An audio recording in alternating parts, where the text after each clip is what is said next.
Hey guys, Ronnie here. This is a two-part recap of Real Housewives of Salt Lake City. This is part one. Part two will be right up. Watch what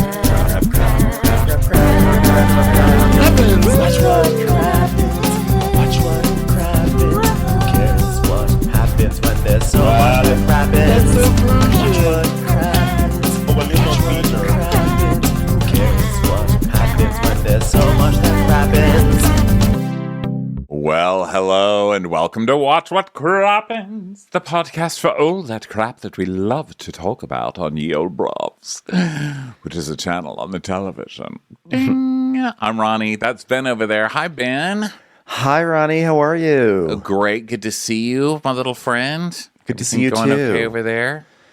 Everything is going great. I just want to do one bit of personal shilling for my Substack. I mentioned earlier this week, I put up my chocolate cheesecake recipe. So it's a recipe that I love. So if anyone wants to know this chocolate cheesecake recipe, go to nbdfancy.substack.com. I'm just blatantly shilling my Substack. So go check that out. Why shouldn't you? Go to it. I'm a member of it. I love it. I don't want to be obnoxious like that, but I love this chocolate cheesecake, and I made it when I had COVID last week, and it brought me so much joy. So, if you guys are looking for a good chocolate cheesecake recipe, that's simple and easy. There it is. Go check it out. Yeah, do it, everybody. An NBD fancy. So this is a Salt Lake City episode, but first, guess what? We are on video as usual. Get those videos on Patreon on demand, which is our video channel on Patreon. Okay. We're also on YouTube. These come out a week later on YouTube. If you don't want to pay for them, we don't want to make these only available to people who are paying. So you can watch them on YouTube as well. We're also on Instagram. Both our personals. You'll see all of Ben's and BD posts. You'll see my Nancy posts, who is a terrible cook, not like Ben, and just a bunch of other silly videos that I make on my Instagram and TikTok. Go find those. And also all our Watch What Crappens stuff on Watch What Crappens Instagram. Okay? There's a lot of stuff to follow. Also, be a member on Patreon, because that's also where you get bonus episodes. Those are always super fun. And every Monday night, not every Monday night, but every other Monday night, first and third Monday of the month, we are doing an Instagram live show. It'll eventually be a show that we post audio of and stuff like. Once we get our shit together, that could take us years. Right now we're in workshop mode. We're in workshop. So. We're like Hamilton in 2010. We're in like Chicago tryouts mode. But we're doing that right now, and that's really fun. It's been a disaster a few times because we're trying to figure out professional sound and recording and all of that. So we're trying different formats, different ways to do it. It is always fun. No matter what a disaster it is, it's always fun. So that's going to be this next Monday. What would that be? The 18th, Ben? So join us then. Yeah, and that's at 5:30 p.m. Pacific time. Now today, who cares about any of that? Because today we're here for the very special Trixie Monoclackle? No, it's a real Trixie. The actual Trixie Motel. Trixie Motel. A real Trixie. Real Trixie. Trixie Motel from Drag Race is on Salt Lake City today. Yes, the first Trixie. Woo! And I've heard of Trixie Motel before, obviously, because Trixie Motel has become really famous, but I haven't actually seen her in action, and she cracked me up. She was hilarious. And just she wasn't on very long, but I loved the way she was just kind of like laughing in Whitney and Angie's face. I was like, okay, I see why Trixie Motel is very famous. Yeah. Could you talk about something for a second? I need a minute. Yes, right. I am going to talk about something. What I'm going to talk about is the fact that this episode was so good. When we sat down to do the notes, I saw it was supersized. I always groan when I see it's a supersized episode because it just means more time taking notes, and that always bums me out because, if it's a viewer, supersized is great, but as taking notes, I'm like, ugh. But this episode was so good that the supersizedness of it just flew by. So far in 2 episodes, this show is just working at such a high level, and Mia has been a gift that keeps on giving. Every Mia scene, I had a moment where I laughed out loud. Now, Ronnie is doing great work here with this visual. This is why you need to be watching Crap is on Demand, because Ronnie has come through with some Angie Hay glasses. Wow, Yes. Ronnie. Where did you get these? I wish they were actually pink lenses. These are pink. I need to make, they're mirrored, so I need to make sure there's nothing horrible on my screen right now. But yeah, these pink sunglasses are my Palm Spring sunglasses, because where else can you get these? But yeah, I just love this whole episode because I got to show off my sunglasses. It's perfect. Your sunglasses look amazing. These are the best kind of sunglasses to wear. Everybody loves you when you wear mirrored sunglasses because all they see is themselves. Like, there's no better way to get attention than wearing mirrors on your face. Okay, especially in California. So let's go to this episode. So we get our taglines for the season, and the first one's the best one. There, I said it. I'm not even going to wait for you to judge. I'm just going to say. I can't. Okay, I was lost in my notes because I was on Below Deck Notes by accident. Oh yeah. Okay. You want me to start? Or you want to start it? It's your favorite one. You should start it. You should do it because you like this. I'm on a mission to serve Lisa, and I'd love that for myself.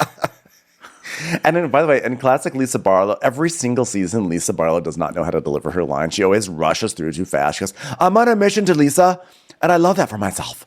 Then Heather's like, I own a beauty empire, so I don't need any of your lip service. I kind of like that. I think that's pretty cute. But guess what else you don't need? Any of your own lip service. There's been enough lip service. There's my tagline. No more lip service, okay? Let's all calm down, okay? Can't go fill your car up every day. You're going to get gas all over the ground. And the rest of us are going to step in it, okay? Be careful with yourselves. So then we get Monica, and she's like, I keep my friends close, but my secrets closer. It's like, you do not keep your secrets closer. You are the M. Night Shyamalan of housewives. I've never seen a housewife with more twists and turns than this lady. I know. She is literally the Sixth Sense in human form. I see dread people, but also, like, her storyline this episode, she revealed that she actually did not keep a secret. So then we have Meredith. In a town full of dirty lies, everyone could use a bath. Which falls into the category of taglines that are a bit of a stretch. Meredith just decided that the bath was going to be her thing forever because she took a bath that one time. I mean, what the hell? I was hoping hers would be something like, I've been to many places and I've made a lot of bean salads. No. Bean salad, done that. Bean. It takes a village to cut a lemon. You can go. Well, if she just did that, but what if that was just her tagline? Well, Meredith is doing this thing where she's completely changing her voice this year. I'm not sure if she doesn't like how it's made fun of on the internet or what she's doing, but she's trying to reinvent her voice, and she's really showing off her new one in this episode, and we'll get to it. But it's like this, like, oh, I'm just a happy girl. It's like this weird lilt that she's doing, and I'm cracking up at it. Also, this whole bath thing, like, congrats, you took a bath. I dated a guy like that one time.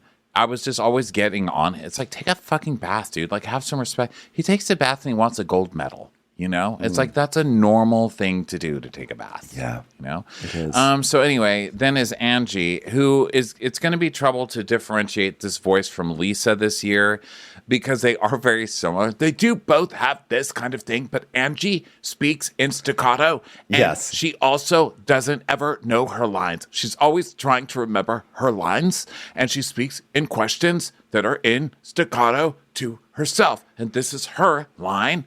I may be Greek, but don't expect an olive branch from me. I may be Greek, but don't expect an Acropolis from me. Can we workshop that? That felt a little forced. Don't expect a Zorba from me. Okay, did that work? Does anybody else know the musical Zorba? I love that one. I may be Greek, but my yogurt is runny. Does that... I may be Greek, but don't call my yogurt Jabani.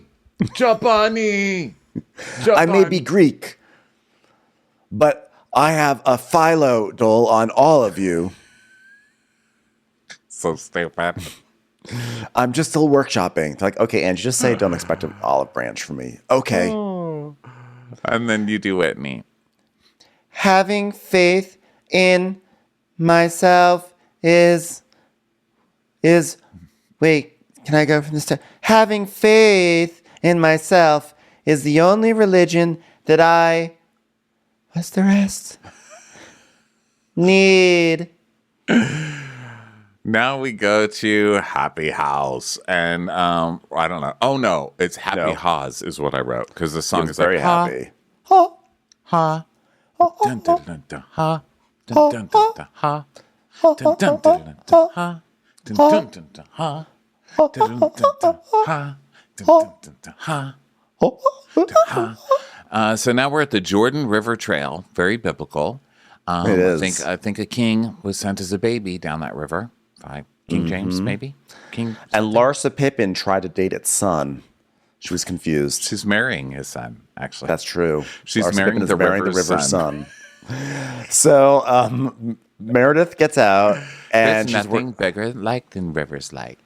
Like, maybe like if I dated like Lake Sun, that would be better. But like, I'm dating River Sun, so. I didn't realize the River Jordan, like, I didn't know the River Jordan son when I was like, my ex-husband was like, when Lake Pippin was like working with like River Jordan.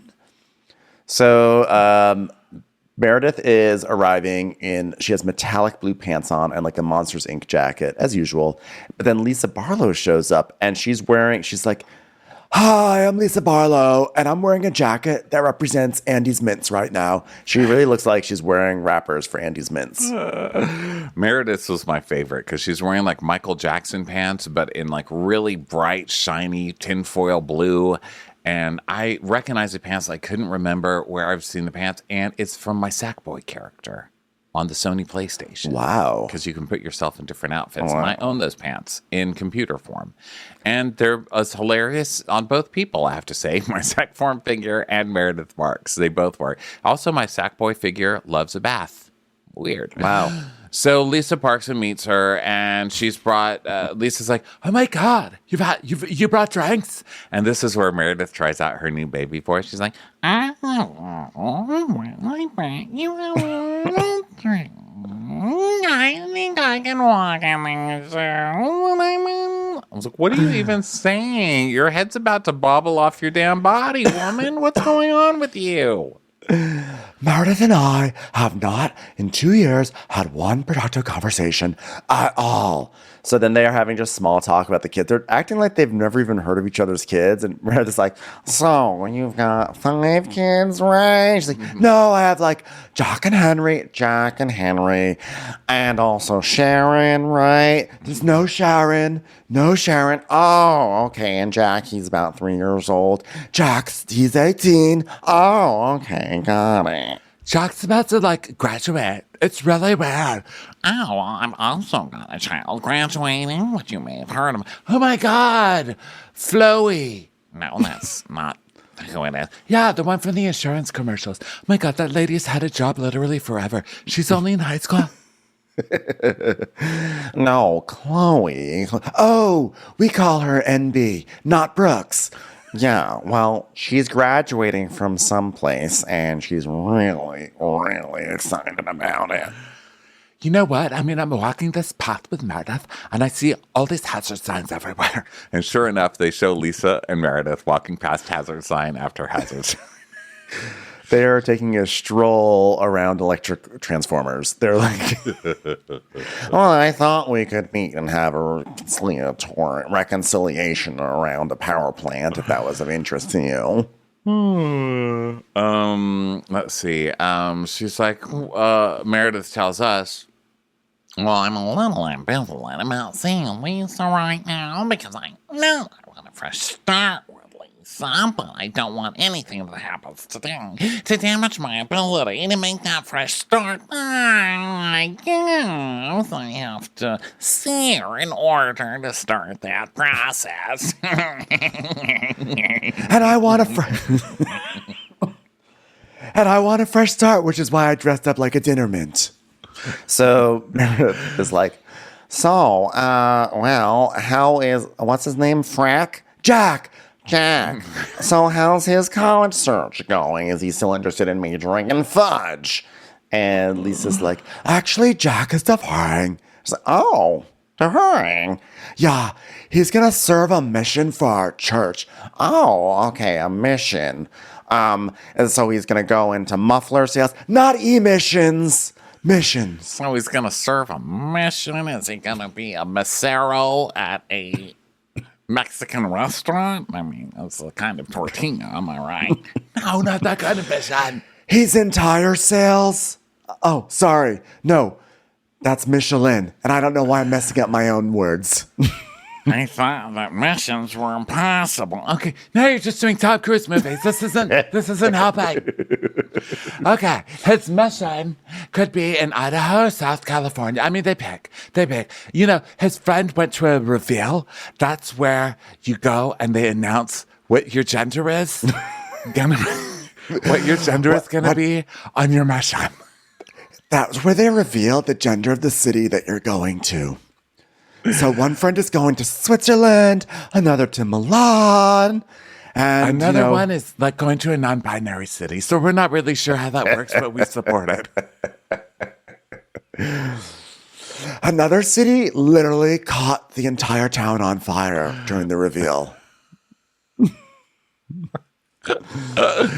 And then his other friend during that mission reveal, a plane crashed. It was terrible. Oh my gosh. So she's like, yeah, one of his friends got called to Milan. And I'm like, oh my God, that would be amazing. And Jack's like, Mom, it's not a shopping trip. Yeah, it's a fucking selling trip. Okay. He's going to be out there hustling the Lord to everybody. And I love the idea of Jack knocking on doors in Milan. Like, hi. Have you ever heard of the Lord? And then just being like, oh my God, who did your hair? This is embarrassing. I know. Embarrassing me right now. The city of fashion, and you're trying to win people over in your like dollar store, like short sleeve shirt buttoned down with your tie. And your swoop forward hair. And the swoop forward, the hair swoop can't. So Meredith goes, well, maybe it's not a shopping trip for him, but for you, maybe. And I just wrote, what the fuck is this Meredith baby voice? What is this? It's like if they decided to make a cartoon about Meredith, but instead of calling it Meredith, they called it Meredith Babies. Like Muppet Babies. And she has a nanny that you only see the socks of. It's like a tiny little bathtub. Everyone be quiet and stop fantasizing about what you would look like in stock footage because a large lady with striped socks is walking in and there was never any discussion, Nanny, one way or another, of whether you were allowed in this room right now. Well, anyway, I wanted to have a chat one-on-one because over the last few years we've had trouble, big trouble, right here in River City. There's an R to the I to the V to the E to the R. Wait a minute. Are you doing Mission Man right now? No, we're off of that now. It's Music Man. Lisa, Jesus Christ.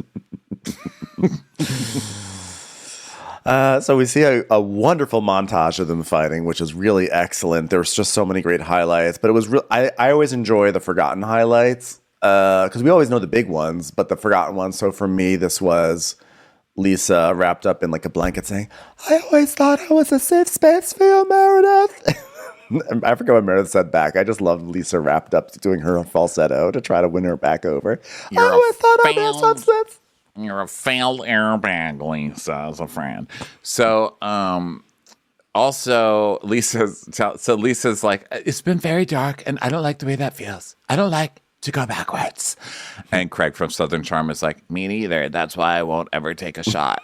I won't do a vaccine. So Meredith does the thing where she's like, all right, let's like be friends, so let's gloss over everything. Well, we've had this very long friendship, and I think we both made mistakes. Some were much worse than others, some were much more damaging than others, and some came from a stupider person than the other person, but I think we both have regret, and I think we both are sorry for things that we have done and said, and whatever personal attacks we may or may not have made against poor innocent toddlers. At the end of the day, you've hurt me deeply, but you have never said anything terrible about my bathtub, so I've reconsidered our friendship.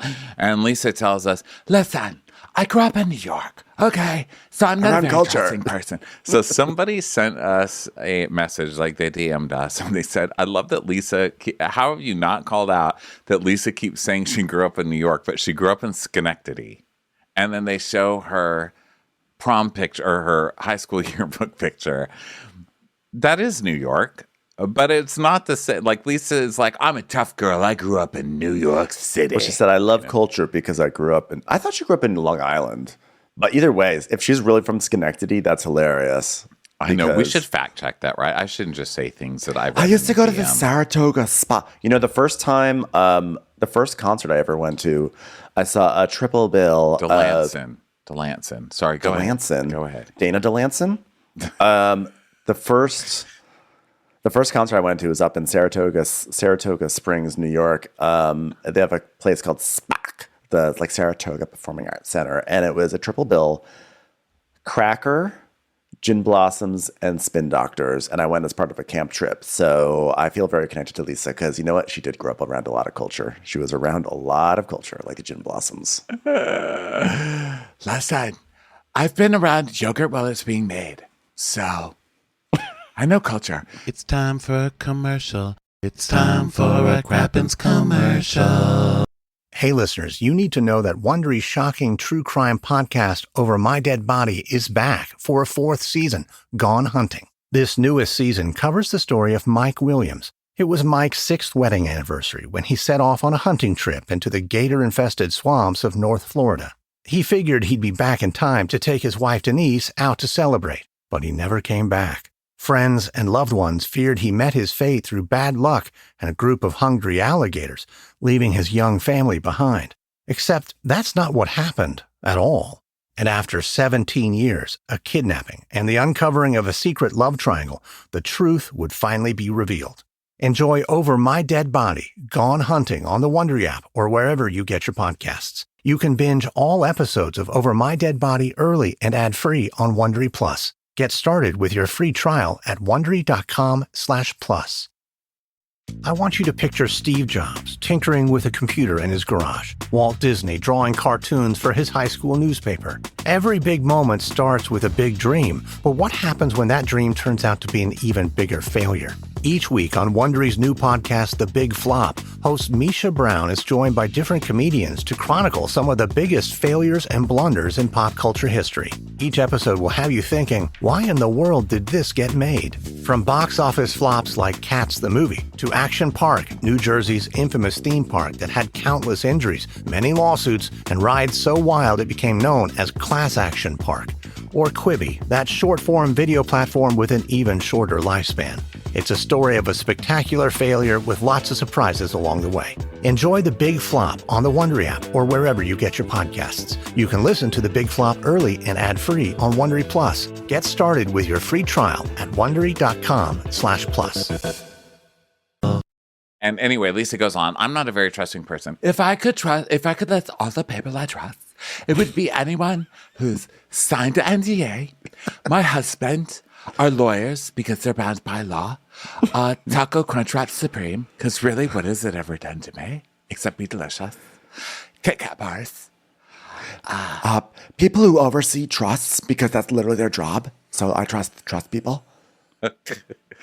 Dark Oaks, because they're on diets, and I trust dietetic people. But you know what? With Meredith, I think I'm going to make an exception because we have a lot of years behind us. And I'm going to put my blinders on. I'm like in a thoroughbred race. Yeah, I'm going to try to not see to the sides of me. Don't you love when people say that? You know what I'd like to, you know how I'm going to go forward in life? I'm just going to put blinders on and really eliminate my periphery vision. And that should probably work out well. It works. So, I mean, it's a good plan. I'm not gonna diss the plan. Yeah. So Lisa's like, I'm very sorry about my hot mic moment.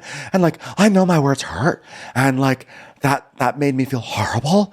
And I don't want to hurt you or your family ever, even if you are the biggest slut New York City's ever seen. And Meredith is like, well, I'm sorry that I made a reference to wildly verified rumors about you and tickets for the jazz and blowjobs and such. And I should have just left it alone the way you were left alone after that moment with the owner of the tickets at the jazz.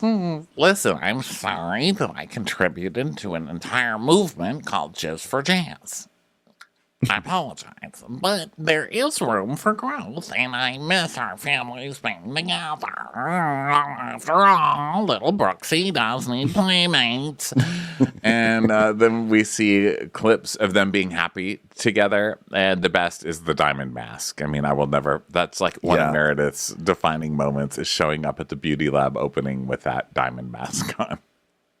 I know. That was amazing. So they just are going to go forward and hope for the best. They hug, and they're basically like, and that storyline is over. So now we go to some hot springs, and Heather arrives in all pink, and Whitney shows up, and Whitney's like, is this a water park? I'm like, yes, it has invisible slides. Look at all those invisible slides everywhere. Whitney. Is this a water park? It's called Crystal Hot Springs, Whitney. There's not a slide in sight. Yeah, Heather comes and she's like, "Oh my God, I love this place. I have a friend meeting me here." And Whitney shows up in her fuzzy shoes and she's like, "Why are we in a water park in the winter?" And don't you have a hot tub that you're constantly in the winter? Why is Whitney act like? Isn't that your storyline? Yeah, but like a tub can be hot, but like a spring. How is a spring hot? Because it's like something that's in a mattress, right? It's a hot mattress. Yeah, I'm hot confused. mattresses aren't good unless they've got chocolate in them. So Heather's like, "Yeah, it's right up our alley, Whit. Don't worry." And Whitney tells us, "It's been a very long time since Heather and I have spent alone time together. It's a little like ... maybe relearning to ride a bike again? Like, maybe it's a little bit wobbly." You don't know how to ride a bike? Does Whitney know how to ride a bike? I need a fact check. No, I think Whitney on a bike would be chaotic. So she says, last time we went to a hot spring, she didn't have my back when Jen threatened to drown me. But never say never. Jen's gone. And we see the clip again of Jen being like, "Oh my God, shut the fuck up, Whitney. I'm going to drown you." And I love that Whitney, to this day, for now 4 seasons, has taken that so literally. I was almost murdered. On camera. I almost died. In Taylor Sheridan's new show, Whisper. I almost died. Jen Shaw also, though, just so you don't forget, also threatened to drown Whitney another time and throw her in the lake behind her house. In the pond behind her house. But like, I think Whitney watches The Honeymooners, and when the guy's like, "I'm gonna like knock you to the moon" or something like that, she was almost the first woman in space. Why did everybody try to stop Alice Kravitz? What's her name? Cramden? Why did everybody stop trying to make Alice Cramden go to the moon? Ralph almost beat her up so badly she wound up on a different planet. Oh my gosh. So Whitney's like, this water is interesting. It's not the same as bathtub on a hill water. And Heather's like, "Taste it." She goes, "No, gross." And Heather's like, "I got some in my mouth accidentally, and it tastes like butter popcorn." And Whitney's like, "What? Is that butter in the shape of popcorn?" No, it was just a reference. And, jelly beans can be buttered popcorn too. And like, I think that like she sees that this is all blowing Whitney's mind. What? Jelly beans? Is that like what Meredith makes with her family? No. Do you put them on peanut butter or do you put them on tortillas? Like, no. There's so much I have to explain to you in this very simple moment. Heather's like, I'm really trying here. Then he's like, "So, how did you feel about your event with the balls of snow? Because I was shocked, I tell you, to see Mary. When did you become friends with Mary again?" Well, I only invited you and Lisa and Meredith, and everyone invited friends. And well, I was surprised. I guess I don't care about a follow-up to my first question. I was surprised to see Angie K there. Do you mind me asking why not Angie? I don't understand. She has a list. She loves lists. And Heather's like, well, we've never been close and we've never had a long-term relationship. And she tells us, yeah, well, I've known Angie truthfully since Mr. Carter's math class in the 10th grade. And let's see some pictures. And we see pictures of them. Angie has just a cone head of hair. It's kind of like Marge Simpson shaped on the top and then comes flowing down. Apparently Angie in 10th grade looked like Josh Altman. It was a totally different person. Josh Altman with a perm. Oh, so my God. Wait, are the Altmans the brothers? Yes. Okay. So Heather says, wow. Heather says she had what I thought was naturally curly hair, and it turns out it was a perm. So yeah, I have trust issues. I don't think either one of you is being honest with anything about your looks now if you're comparing that to the 10th grade. Let's be honest. Yeah. Okay. And why should you? So there's a lot of that this episode. The guy on the drums had a great episode with this. He did. So I can't believe you learned math from Mr. Carter.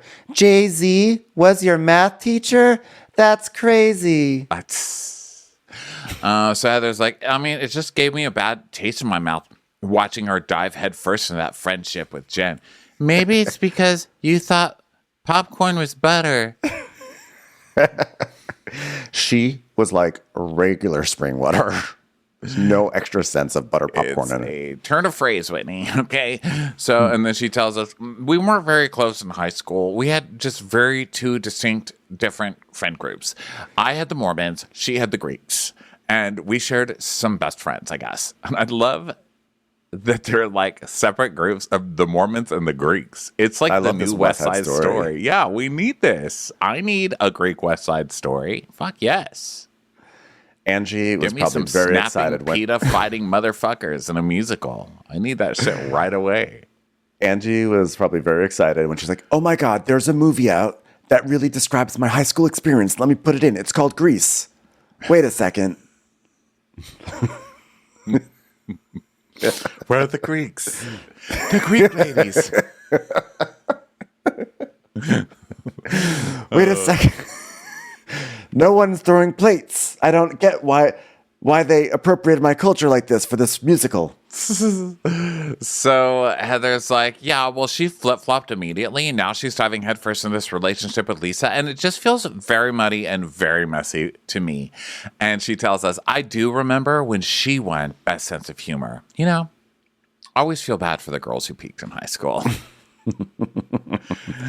Well, love the I bitchiness like her here, but you know that you hate her because she won Best Sense of Humor in high school. Yes. You know that you do. We all know that you do. Don't really blame you, but let's not try and pretend it's something else. Yeah, the Heather and Angie feud is funny to me because it feels like it's just like they were told to feud this season and they're just kind of trying to find backstory to like make it make sense. And I'm like, it doesn't totally, but I'm okay with it. I do like a that they had math class together. So I like that they've known each other for years. And then when an old school homo self-hating gay, like homophobic homosexual kind of relationships. There was like this dynamic of like if you're in the closet or self-hating in any way, and then you do hook up with another guy, you have like kind of a mutual hatred of each other after, because it's like you both engaged in that sin or whatever together. Mm-hmm. I don't know if anybody's heard of it. I was raised very religious, so I'm very familiar with that feeling in my youth. My point is, not to make it about my youth and how horrible it was. Point is, Ronnie had a perm. Yeah, I had a perm. My point is that they have Jen in common, and I think that they've both got that like shameful sin in common, that they both were kind of on this show because they were friends with Jen, or that was their main plot line on this show, and they both kind of stood by Jen through way too much. And then they realized how shameful it was to do that, and now they hate each other for it. And they never hated Jen for any amount of shit that Jen actually did. They probably still would be friends with Jen again if she came back. I have a theory that, they were both sidekicks to Jen in certain ways, and they were kind of like dueling sidekicks, and they always had to play nice Here we come, because circling back to the sidekick. listen, because they had to play nice because Jen was their master. Now Jen's gone, and now they can finally be angry at each other because they both were vying for Jen's attention. Yeah. So now there's and I think it could live with your theory together. I think what you're saying is absolutely correct. I don't even know where mine came from. It just popped. I liked in my head, it. and you It don't was have to say fun. everything that you say. Okay. You don't have to say everything that's in your head. Is what I meant. Okay. So Whitney's like, but I like her. I have fun with her. She's a fun friend for me. She's Greek.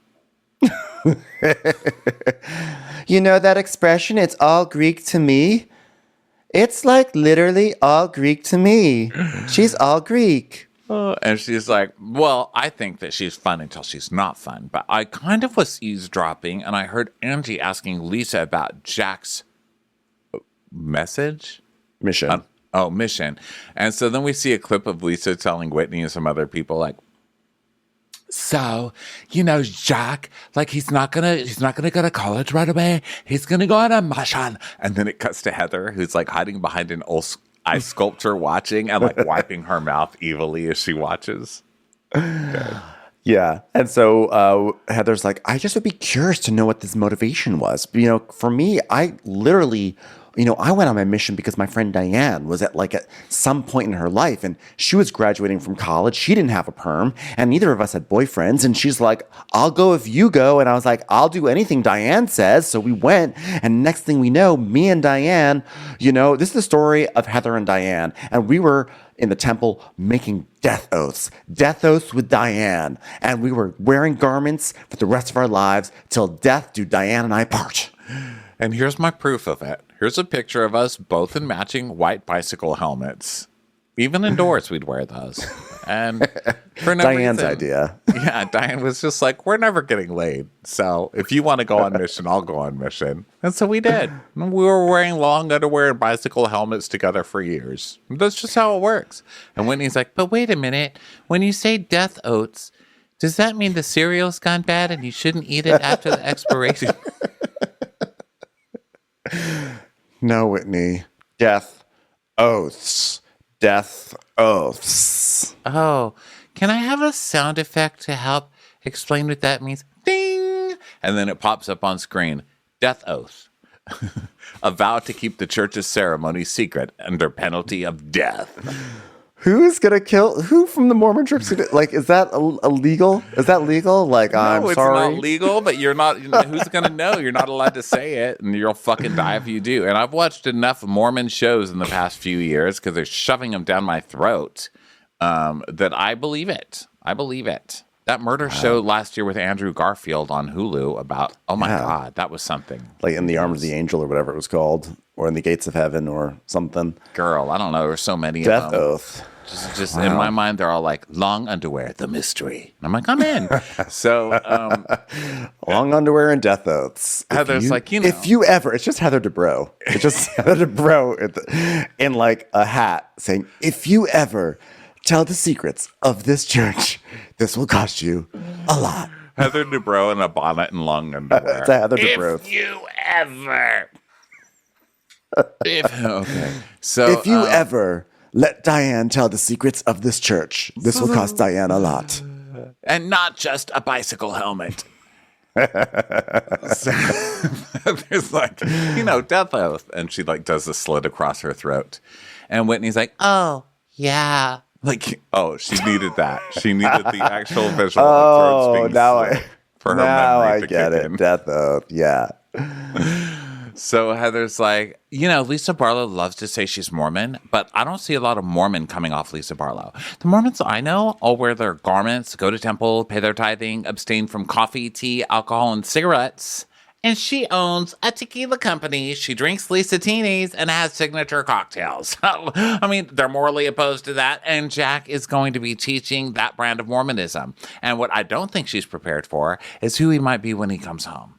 And I think she's in for a very rude awakening. Now, here's what's confusing about this monologue.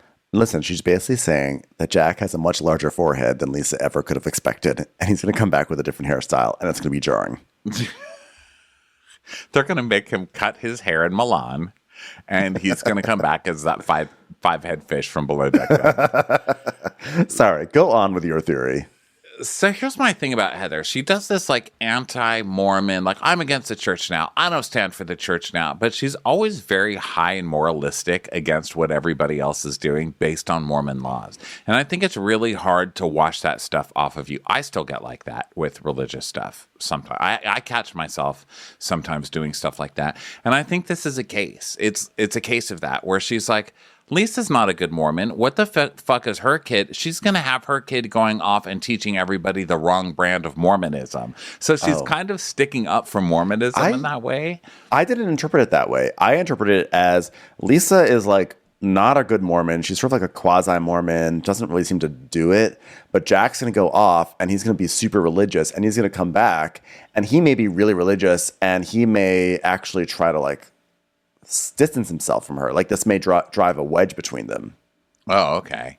That was my interpretation. That's probably true, too. Except that I don't believe he's really going for religion, obviously. I think he's just going because Fudge College, honestly. Yeah. You know?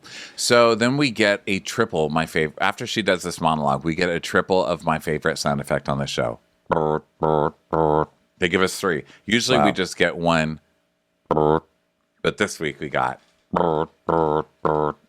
Do you hear my dog running up and down the stairs? Okay. No, I don't. I get it. He's excited about the triple brr. So Heather says, you know, missions are hard work. You knock on doors. You're a door-to-door salesman. Wow, I thought you just plucked them from the forest. That's mushrooms, not missions. Come on, Whitney, keep up. Whitney's like, but like, I don't like want to like speak for the family because like I'm not their spokesperson. And Whitney tells us, it's a terrible idea for Heather to insert herself into Lisa's son's life choices, especially about religion. Well, the last thing I want to do is ruffle feathers. You're a bird? No, let me just finish what I'm saying, Whitney. It's pretty orthodox. It's a pretty orthodox thing to do. But aren't Ruffles vegetarian? No, Ruffles, okay, you're thinking about 3 different things, but our Ruffles taste like butter and popcorn also? Okay, we've overloaded you. I don't know, like, ... And Heather's like, none of that came up. We didn't even talk about it. Like, I don't even care. And Whitney, she's like, you don't even care? Like, you didn't even ask her, like, as a Mormon, you know, being a Mormon, what that's like. You didn't talk to her about it. And she goes, no, I'm just supportive. And Whitney tells us, like, ... Just because you wrote a book doesn't mean you get to tell other people how to do it. And so Heather's basically like, this just seems like something that Lisa as a mom would not be supportive of. It's a little hard to figure out what Heather's bone is to pick, but she's clearly going to use this as some sort of thing to go at Lisa with. That's what I'm saying. It seems like she's offended that Jack is going to go on a mission because that's not true Mormonism. And what is Lisa going to pretend to be a real Mormon now? Now, I agree with her that there's a lot of hypocrisy going on here, especially with Lisa owning a tequila company and all that. But that's what makes this show hilarious and amazing. Yeah. So then we go to, now it's night and it's snowfall, and someone's walking in a mini skirt. And I just think, my God, guys, take care of your teasy, your butts. Take care of them. It's cold out there. Okay? It's time for a commercial. It's time for a Crappens commercial. And we're at Meredith's house, and Meredith is on a laptop looking at a website. And so Seth comes in, he's like, hey, Mer. And she's like, huh? And he's like, well, you were nowhere to be found earlier or something. I don't know. So she basically has a glass of wine, and he's like pouring like a little bit of wine from this glass into a shot glass. That way she can have some too. And she's like not into it whatsoever. And she's like, well, everything with Seth is fantastic. I mean, he's spending a lot more time with me. He hasn't quite figured out that I don't like to drink wine out of a shot glass. I don't know what wife would like that, but you know, it's what he does and we're learning from each other and we're just going to get there sooner or later. And he's like, this is a Meredith Mark shot glass. I don't know why you've got a problem with it. And she's like, hi, wow, and it was a Meredith Mark shot glass, but I normally wouldn't do this. And so now she's in that confessional look that I really love because she looks like she's in a Steve Martin movie from the 80s where she's playing like a naked lady in a fur coat. That's what this outfit is. And I'm trying to remember what it is. Is it The Invisible Man? It's one of those with Steve Martin. Like Roxanne or... This is like her outfit is Dirty like, Rotten I'm a Scoundrels. naked lady in a fur coat. I just love the outfit. So she's like, South Marks and I have been through so many ups and downs over 30 years. We've been through the ringer. So... We decided to start a podcast about relationships. I'm like, oh, come on, you two. And sure enough, we see a clip of them starting a podcast. It's called Hanging by a Thread, which is also a description of our little baby boy's mobile we have over his crib. So, we're going to have episodes be 20 to 30 minutes long, perfect for a nap time, and we don't want them to be too long because we could end up in a massive fight. And then we see a clip of this podcast in action. And she's like, speaking of hanging on by a thread, South, you've got something in your nose. Get it off of there. And he's like, what? Who cares? It's a podcast. Who cares it's in my nose? I can see it, South. I don't care if no one else can see it. It's hanging out of your nose by a thread. Yeah, but nobody knows me. I know. Pick it then. Pick it for me, baby. I don't want to pick it. And then we get a not pulling boogers out of your husband's nose. Yeah, it's great content. Everyone should, by the way, listen to our Below Deck episode that we just did, wherein Ronnie reminds me that my eyebrows are really big and I have to mat them down. So, hanging on by a thread. Content is content. Oh God! I'm like, welcome to the club. I wish we had one of the wagons from Heather and Whitney's relatives from the past, so you could put that paint in it and just travel a desert with it for the next decade. So Seth is like, he's like, so Mare, what are you looking at on that website? Are you building a dollhouse? Do you remember Trixie? You met her at GLAD. Stands for gay and lesbian ad. She's like a major drag queen, and Trixie invited me to the Trixie Motel in Palm Springs. You think that's a real thing? It's like, that's the same thing I'm saying about the motel hanging out of your nose right now. Yes, it very much is. And she's like, yeah, I thought, the whole Heather's thing was fresh starts. It's I could invite the girls for a fresh start baby voice, and for Heather and Mary, Lisa and Whitney. Meredith and bathtubs. I didn't say bathtub just because I had a moment. I had a free moment, so I had to put a bathtub in there. So you're going to invite Lisa? Well, remember I asked her to talk? Well, we just needed to really sit down one-on-one and move forward. So I'm having Lisa come, and I think I want to invite this new woman. Her name is Harmonica or something like that. And she was at Heather's event, and I saw her throw a snowball, and the producer said, you better invite her. And I'm like, okay, she seems cool. She seems like she might enjoy a white bean salad, so why not?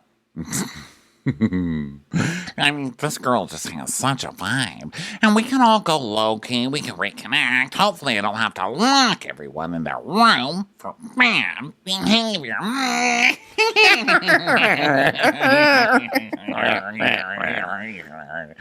So then we go over to Angie's and meet Celia, her terrible dog. And I love that Angie is named her dog one letter off from celiac. Leave the last C off for savings. Just that's so Angie, you know. It's a French. Is that a French? It's not a French poodle. Is that a French? It's a big white poodle. It's a big white poodle with the pink ears and the pink ankles and stuff. And then Angie's like, "Oh my God, everything in my house is pink. That's my thing. I love pink, so I wear it. My daughter wears it. Oh my God, put on your Versace. Put on your Versace, Electra. We're on TV." It is all very color coordinated because the house is like stark white except for pink accents, and like there's not a single thing out of place because they clearly were like, oh my God, we are filming for Bravo television. So everything is pristine except there's like one like children's drawing on the fridge that was like so deliberately placed for the camera. It was like, this is to show that we are a happy family. I have put up one thing that shows personality in this house on the refrigerator. Yeah. And Electra's like, I'm hungry. Can I eat yogurt? She's like, what is our Greek word of the day? What is our Greek word of the day, Electra? How do we say yogurt? Say it. Say it. She goes, Yawooty. You are getting so good at Greek. Now roll your R's. Roll your R's. Roll your R's. She's like, you are so great, Electra. You are a good Greek. So Angie, she says, so I started assisting in a hair salon when I was 19 years old, and I see this hot guy with huge muscles, blow drying hair, and I thought, I got to get to know this guy. Good looking, muscles, and he can do my hair. It was love at first sight. 30 years later, here we are. It was 13, but I also wrote 30, and then I had to do the math in my head, and it literally hurt my head. 13 makes so much more sense because the photo that they showed was from 2010, and I was so confused about the math on this one. But then she said she was 19, though. Wait, hold on. So that means she would be 33. She is not 33. There's no way. She is 30 years old. She went through a time warp. Again, which is also a movie. Rocky Horror Greek Picture Show. It was basically everybody standing up in a theater singing the words to Zorba the Greek. I got into a hot baklava time machine. Hot tabbouleh time machine. Time flies when you're having moussaka. Moussaka. Diaries of a Moussaka Woman.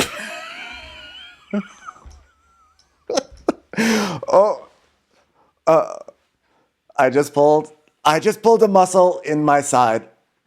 Okay, there we go. Okay, so we see a clip of them in their salon, and he's sweeping up hair. And she's like, I don't want the boss to fire me. How am I doing, hun? And she tells us, we own 10 salons, a cosmetology school, and we've got our beautiful little daughter, who is now 12 years old. And she's like, I'm going to put a lot of garlic in this. Is that okay with you, Sean? And he's like, not too much, honey. And she pours a whole jar of pre-chopped pickle. What do you call that kind of It's like that garlic? I think it's like the minced garlic. We all the use jarred it. minced You know, garlic. we all use it. I'm not judging. It's just that's way too much. And I'm not buying that anyone ate that. That's crazy. Come on. If I had to rate my life in order of importance, number one, of course, would be this garlic. Number two, of course, would be my daughter, Electra.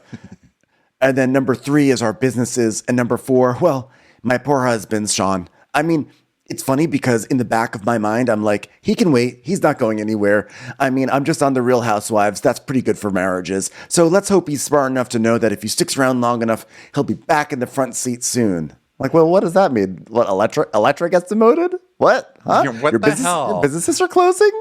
Well, yeah, I don't know what it means. I'm burning down everything. Like, I don't know what it means. I don't know if he used to be an Uber driver and that's why he gets to be in the front seat again soon. I don't understand what she's talking about. And also, why is every line so memorized? She's so bad at this. And this is the... I love her. She's a disaster. This is the longest. This is the lowest rung of Housewives in general. Like, it's the newer one, and it's the lowest budget one, and it's the most community theater one. We've always said it. It's also one of the best ones currently. But even in a long line of community theater Housewives, this is pretty bad. I mean, let's hope that he's smart enough that if he sits in the front seat, he'll be back in the front seat again soon. Did Whitney help you run lines? Who was running lines with you? He better wear his seatbelt, but luckily there's a passenger side airbag. Don't touch the radio. choking hazard. So Electra's like, I'm full, bye. And Sean's like, okay, now you should eat, honey. And so she brings over a cup of coffee and she's like, what are you saying? Like, come to daddy? Hilarious. He's like, so Lisa Barlow calls, but she doesn't take the call because she wants to have time with her husband. And so Sean is like, it's been kind of like, weird, like not hearing you talk to Lisa 24/7. He has like a super Midwestern accent. And she's like, well, she doesn't have too much time with Jack anymore because he's going on a missionary position retreat, something like that. Trying to give her space right now. And Sean's like, and what about Heather? She's like, things have been odd with us, and I feel bad about us.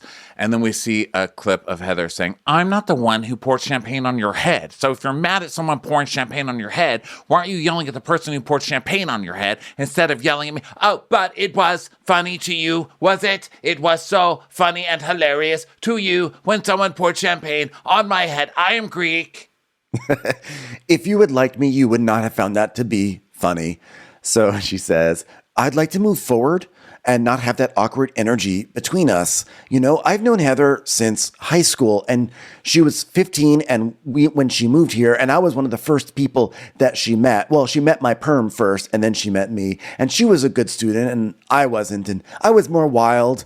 What's so funny, though, is that we were both funny, although I guess only one of us won most funny person ever. So, anyway, let's just think about that moment again. It was a great moment in my life. The only difference is one has an award and one doesn't. One has a husband and one doesn't. One has a daughter named Electra, one doesn't. One cooks with garlic, one just smells like garlic all the time for no reason and not in a good way, and that's coming from a Greek. That's how we really connected, by her being funny but not quite as funny as me. And we've gotten really, really far away from that. And I just would love to get back to a place with Heather and have her realize I'm still that same person. He goes, we should just press the restart button, right? And she's like, please do. Electra, you are doing so good. Would you like to say yogurt in Greek? I think that sounded right. Did you hear that? My Alexa's going off. I didn't say Alexa. I said Electra. Why is she going off? It's an electric Alexa. And that is the end of the first part of the Salt Lake City recap. Come back later for part 2. Watch What Crappens would like to thank its premium sponsors. Ain't no thing like Allison King. Ashley Savoni, she don't take no baloney. She's not just a Sheila, she's a Daniela. Itchels. Aaron McNicholas, she don't miss no trickolas. She's never scary, it's the Green Fairy. Jamie, she has no last namey. Hava Nagila Weber. Know Your Worth with Jason Kurth. Sip some scotch with Jessica Trotch. She's a little bit loony. Junie, she's always supplying, it's Kelly Ryan. Kristen the Piston Anderson. You're never alone with Lacey Monteleone. Let's give a kisserino to Lisa Lino. Megan Berg, you can't have a burger without the Berg. Ruru LaRue. The Bay Area Betches.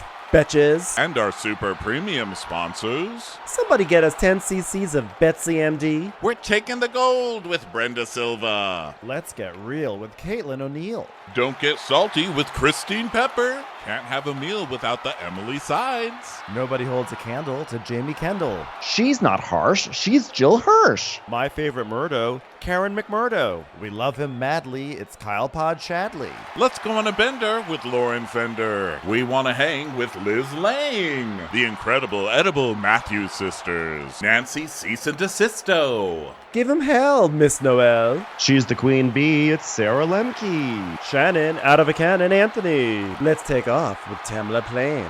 She ain't no shrinking Violet Kuchar. We love you guys. Hey Prime members, you can listen to Watch What Crappens ad-free on Amazon Music. Download the Amazon Music app today.